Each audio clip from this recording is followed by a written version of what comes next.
ഇരുട്ടത്ത് നടക്കാൻ പേടിയുണ്ടോ? എനിക്ക് പേടിയാണ്. നമ്മുടെ യേശുപ്പച്ചനും അന്ന് പേടിയായി. യേശുപ്പച്ചൻ പറഞ്ഞു, എൻ്റെ ഉള്ളം അസ്വസ്ഥമായിരിക്കുന്നു. പക്ഷേ പിതാവായ ദൈവം സ്വർഗത്തിൽ നിന്ന് സംസാരിച്ചപ്പോൾ യേശുപ്പച്ചന് ധൈര്യം കിട്ടി. യേശുപ്പച്ചൻ നമ്മളോട് പറയുന്നത് ഇതാണ്: വെളിച്ചം നിങ്ങളുടെ കൂടെയുള്ളപ്പോൾ വെളിച്ചത്തിൻ്റെ മക്കളാകാൻ അതിൽ വിശ്വസിക്കുവിൻ.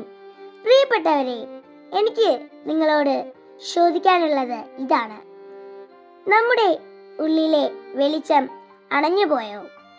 നമ്മൾ മറ്റുള്ളവരോട് ദേഷ്യപ്പെടുമ്പോഴും വഴക്കിടുമ്പോഴും സ്നേഹമില്ലാതെ നടക്കുമ്പോഴും നമ്മുടെ ഉള്ളിലെ ആ വെളിച്ചം കെട്ടുപോകും. അപ്പോൾ നമ്മൾ ഇരുട്ടിലായി പോകും.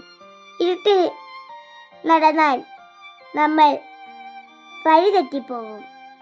ഈ ആശാ ആഴ്ചയിൽ നമുക്ക് വെളിച്ചത്തിൻ്റെ മക്കളാകാം.